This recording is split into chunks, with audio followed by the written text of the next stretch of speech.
GTA 5 Online has changed so much over the years, but even today the nightclub could be one of the best businesses in GTA 5 Online, but it can also be one of the worst. So let me explain when to buy the nightclub business and how to maximise the business so you can make the most money. At the heart of the nightclub business are the technicians. This is where the real money is at. These are the guys that get you stock for your nightclub where you can make millions. Now let's talk about what you need to spend your money on to see if the nightclub is worth it for you. This is important because the nightclub is more of an endgame business. We'll get to why later in the video. The nightclub that I bought was at Vespucci Canals, which would normally cost $1,320,000. The more popular nightclub due to its location is Del Perro nightclub that cost $1,645,000. When you buy the nightclub, you got multiple options, and the only upgrade I would buy would be the storage units. The storage units basically means your nightclub can hold more stock, so you can make a larger sale. At full stock with 5 storage units, you can sell full nightclub for $1,690,000.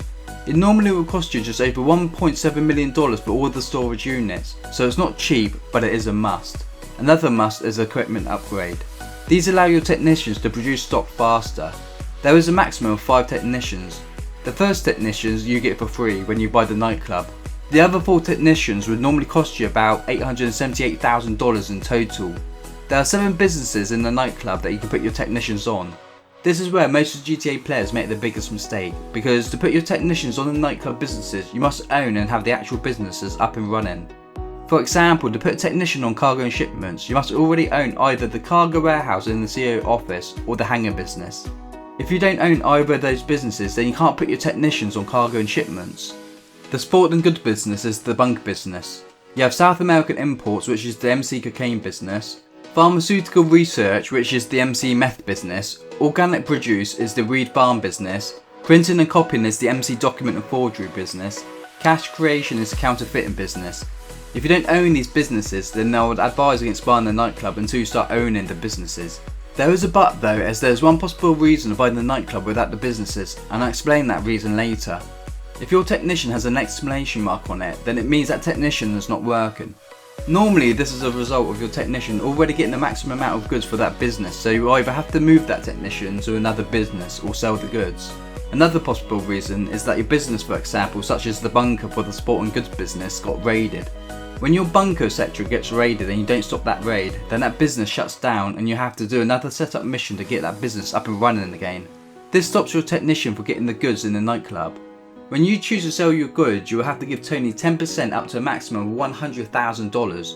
When you sell, you're given a speedo vehicle that delivers goods up to 90 crates.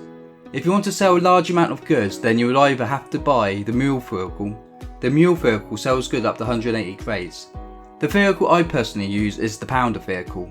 The pounder vehicle is for the largest of sales for 180 crates up to 360.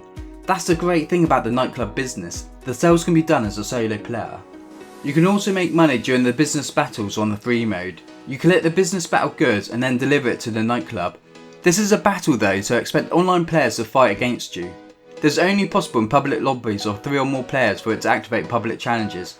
So to answer the question, is the nightclub worth it? Then yes, it is most definitely worth it, but only if you own the businesses, which is why the nightclub is more of an endgame business. It's one of my most favourite businesses as it's totally passive. You just put your technicians on the business and then sell it when it's full. The only reason I would buy the nightclub early is if I wanted to buy the oppressor. If this is your reason, then only buy the nightclub. Do not buy the upgrades, do not buy the technicians, and instead put that money towards the terabyte, as you need the terabyte to then buy the oppressor. I hope this video has helped you in knowing if the nightclub is worth buying for you at the current time. This video I made is a full guide on the nightclub business. Thank you for watching.